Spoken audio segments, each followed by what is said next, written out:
launched in CES in Las Vegas. Obviously, I'm not in Vegas right now. I'm back in my apartment in Hong Kong, but I got a chance to test this camera. Obviously, as you can see, I have it on me right now, and it is pretty damn awesome. You shoot photos, obviously you can go up to 12 megapixel photos. So the camera's tracking system isn't just the basic face detection stuff that you find in a smartphone. Instead, it uses a complex AI algorithm to recognize not just faces, but body shape and posture. So this is why, as you can see here, the camera is able to track onto me even if I've stepped behind my girlfriend and step back out. It will continue to follow me. Like, it didn't get confused and start tracking my girlfriend instead, because it recognized me, it recognized that I'm a little bit fat and she isn't, so they know that, you know, not to follow that. So I had a lot of fun playing with this thing. I'm like running in circles and like ducking and jumping around, and the camera's tracking me the whole time. In fact, the tracking system is so good, it managed to track an NBA player while he's on the court with 9 other dudes on TV. I mean, check it out. It's tracking Clint Capella right now as he's cutting to the basket. Like, it knows to differentiate Clint Capella from the other dudes on the court. So all of this is possible because the camera has a really advanced AI chipset inside. It's the Kirin 3559A. So you already follow my channel, you know what the Kirin chipset is. It's basically Huawei's AI chipset, and 3559A has used it in the camera right now. It's the most powerful one. That's why it's able to recognize my face, recognize my body, and basically follow me around the house.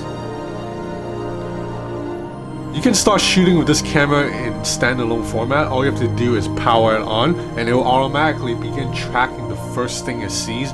And then you can use hand gestures, hand signals such as like a V or like a Spider-Man hand signal to tell the camera to start recording or start zooming in. All of these is programmable, so you can have any gesture that you like in theory. But the best way to use this camera is to pair it with the companion app, which is available on both iOS and Android. Once you pair with the app, it opens up a flood of shooting options, such as the ability to lock onto just your upper body or your lower body if you want to do that. It's a little bit weird. Shoot time-lapse videos or apply filters. Once you have a target successfully selected, then you can launch the Launchpad. And the Launchpad, once you're selected, you're able to click on these features that will zoom in, zoom out, roll, not roll. And what you're going to do is, when you're clicking on it, it'll keep doing it. So I will unclick it and unclick this one, and you could upload this directly to IGTV at 4K resolution. Other features of the Obsbot: the battery life is 3 hours. It supports class 10 micro SD cards up to 256 gigabytes inserted right here. It has a standard 3.5mm microphone jack, and it can be connected to a wired radio device or a wireless Bluetooth receiver. They did send me a wired radio device, so I was able to test out the audio outdoors. The coolest thing about the Obsbot Tail is that you can control all the camera movements with hand gestures. So let's go outside and test it out. There are 5 gestures on the Obsbot. The first one is start and start recording, which is basically an A-OK sign. So I'm gonna do this, and the Obsbot started recording. I didn't have to touch it at all. So I wanted to start tracking me. So track me. Zoom in. Ah, there it goes. I'm still going out.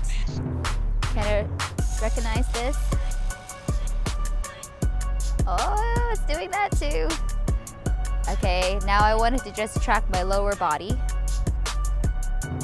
Wow. A lot of very good things have happened. Look, he was an incompetent president. That's all I can say. Grossly incompetent. Thank you.